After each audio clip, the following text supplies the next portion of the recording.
Good morning दोस्तों। आज हम स्टार्ट करने वाले हैं राजस्थान पुलिस के एसआई के जो प्रीवियस पेपर के बारे में। ठीक है, तो हम देखेंगे यहाँ पर मोस्ट इम्पोर्टेंट क्वेश्चन। तो चलिए आज हम स्टार्ट करते हैं आज का सेशन। तो सबसे पहले यहाँ पे जेम्स क्लासेस जयपुर, तो इसको आप सब्सक्राइब कर देना।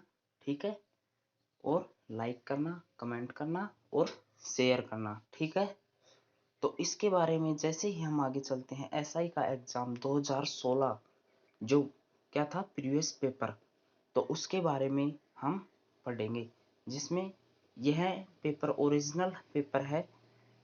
तो चलो आज हम स्टार्ट करते हैं।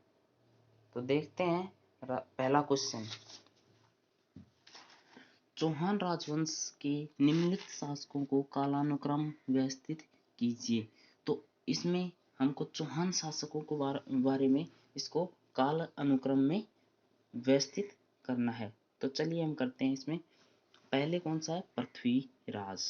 ठीक है, दूसरे पे अजयराज, तीसरे पे अनुराज और चौथे पे विग्रहराज। तो अब हम इसमें देखते हैं हमारा ऑप्शन नंबर 4। कौन सा? ऑप्शन नंबर 4 सही होगा। ठीक है, चलिए दूसरे क्वेश्चन की तरफ चलते हैं। उस नेता को पहचानिए जो जयपुर प्रजामंडल में सक्रिय नहीं था। तो कौन सा नेता जयपुर प्रजामंडल में भाग नहीं लिया? तो दूसरे में कौन सा आएगा? प्रयागराज भंडारी। कौन आएगा? प्रयागराज भंडारी, ये सही होगा आंसर। चलिए तीसरे क्वेश्चन की तरफ चलते हैं। कुशासन के आधार पर डलहौजी ने निम्नलिखित में से किस राज्य को ब्रिटिश साम्राज्य में सम्मिलित किया? तो कुशासन के आधार डलहौजी ने मतलब कि कौन से राज्य को ब्रिटिश साम्राज्य में सम्मिलित किया है? तो इसमें है अवध। कौन सा? अवध। तो अवध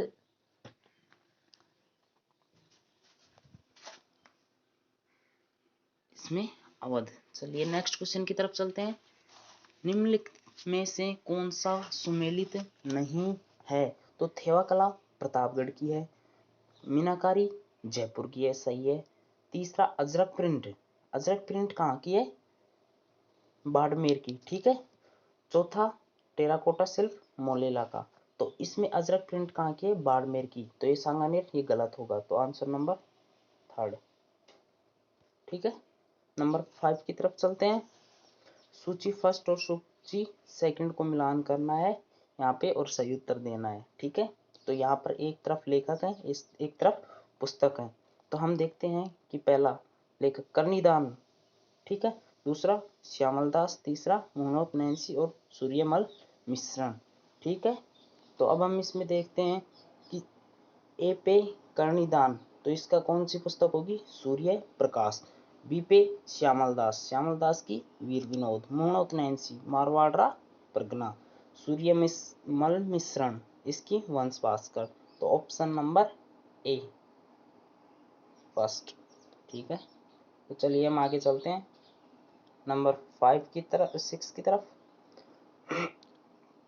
निम्नलिखित में से कौन सा गुर्जर प्रतिहार वास्तुशैली का नहीं है? कौन सा मंदिर गुर्जर प्रतिहार वास्तुशैली का नहीं है? तो इसमें कौन सा हो जाएगा?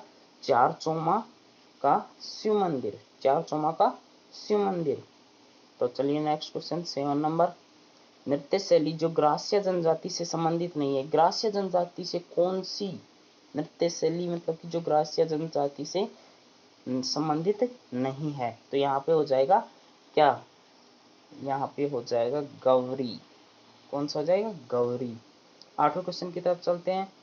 निम्नलिखित में से कौन सी ढूंढाड़ी की उपबोली नहीं है? तो कौन सी ढूंढाड़ी भाषा की उपबोली नहीं है? तो यहाँ पे हो जाएगा इसका आंसर राठी। ठीक है, कंपनी अधिनियम जिसकी 1857 की क्रांति के दौरान कोट्या में हत्या कर दी गई थी। तो 1857 की क्रांति के दौरान किसकी हत्या कर दी गई थी? मेजर बर्टन की। किसकी? मेजर बर्टन की। ठीक है, तो चलिए 10वां क्वेश्चन। स्वर्णनगरी हॉल किस जैन मंदिर का भाग है? स्वर्ण मंदिर नगरी हॉल किस जैन मंदिर का भाग है? तो यहाँ पे हो जाएगा आंसर नसिया मंदिर।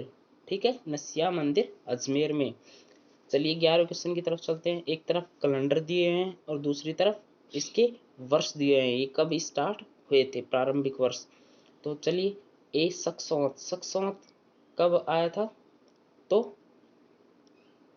शक संवत नंबर 78 ईस्वी में आया था। शक संवत, शक संवत कब आया था, 78 ईस्वी में, ठीक है, शक संवत 78 ईस्वी में। विक्रम संवत 57 ईसा पूर्व में, ठीक है। और अगले पे चलते हैं, हिजरी संवत 622 ईस्वी में और गुप्त संवत 319 ईस्वी में। तो ऑप्शन नंबर, इसका ऑप्शन नंबर होगा नंबर सेकंड, नंबर सेकंड। अगले क्वेश्चन पे चलते हैं 12 पे। राजस्थान की प्रारंभिक मध्यकाल के राज्यों में अक्सपटलिक की जिम्मेदारी थी, किसकी थी ये क्वेश्चन। मुख्य लेखा अधिकारी के रूप में काम करना, मुख्य लेखा अधिकारी के रूप में काम करना। चलो तो इसका आंसर हो जाएगा नंबर सेकंड। चलिए नेक्स्ट क्वेश्चन। निम्नलिखित आंदोलनों को आरोही क्रम में कालानुक्रम के अनुसार जमाइए, तो मतलब कि बढ़ते हुए क्रम में।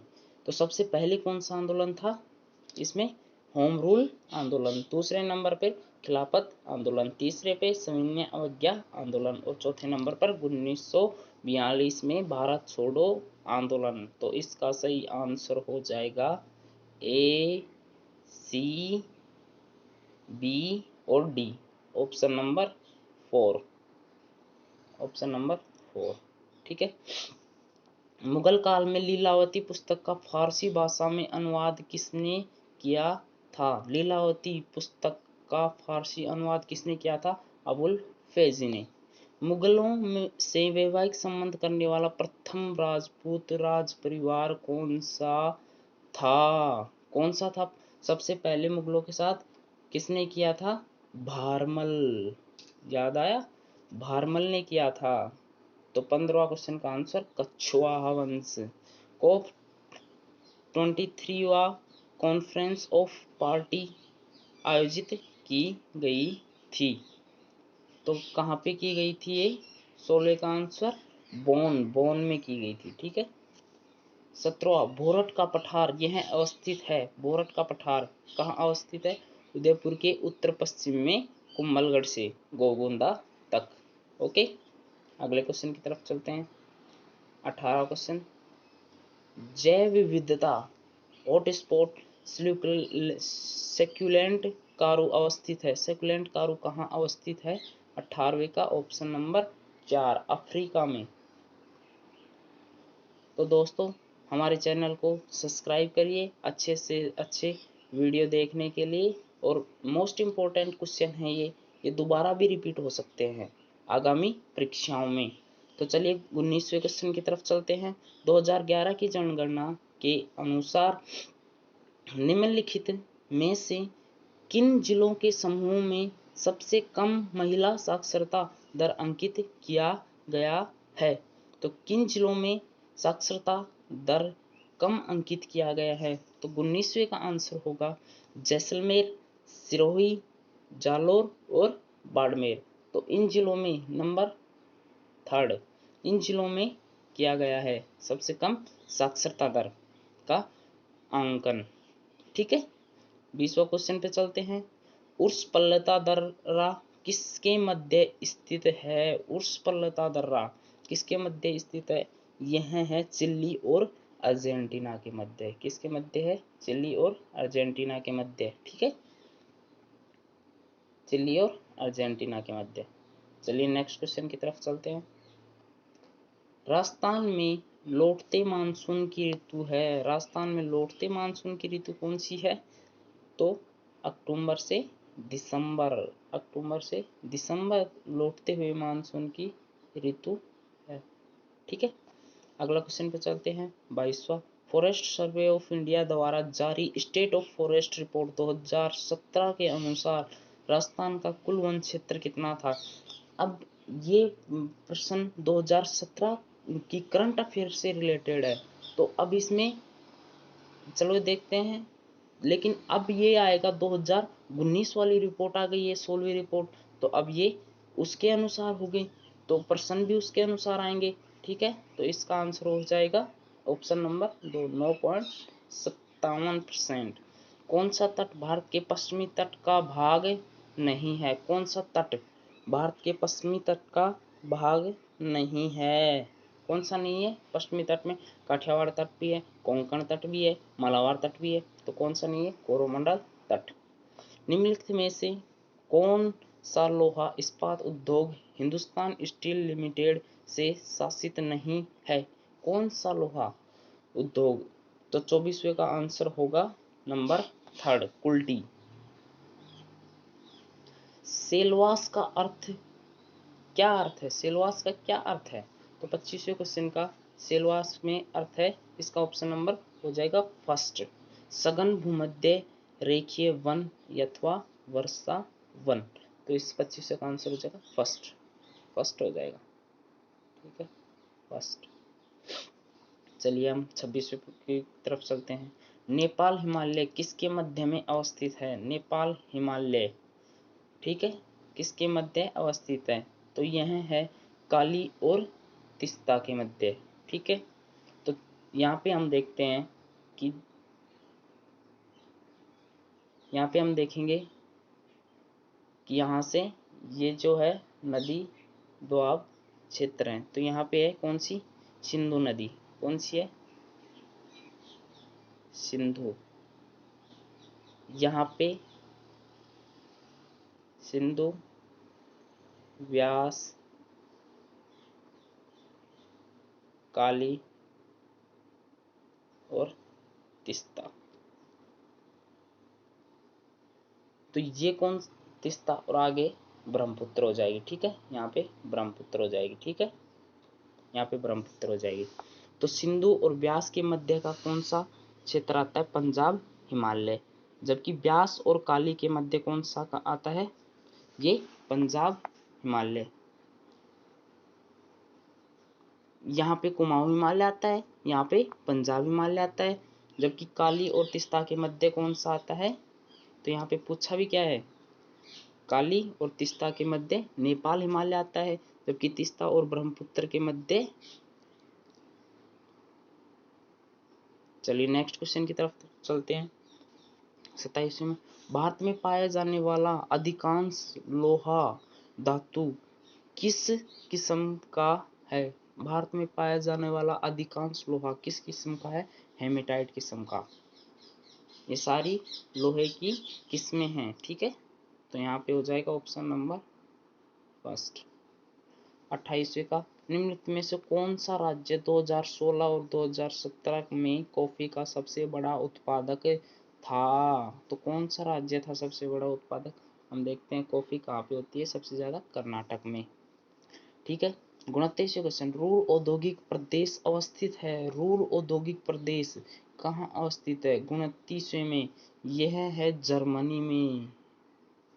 ठीक है, नंबर अगला चलते हैं 30वें क्वेश्चन पर। जाखम बहुउद्देशीय परियोजना राजस्थान के कौन से जिले में स्थित है? बहुउद्देशीय परियोजना कौन से जिले में स्थित है? तो यह हो जाएगी, कौन सी में हो जाएगी? चलिए यह हो जाएगी जाखम, कौन से में? प्रतापगढ़ में। ठीक है, तो आज के लिए इतना ही काफ़ी है दोस्तों। तो हमारे चैनल को सब्सक्राइब करिए, लाइक करिए, ज़्यादा से ज़्यादा लोगों में शेयर करिए। James classes Jaipur. ठीक है, ओके।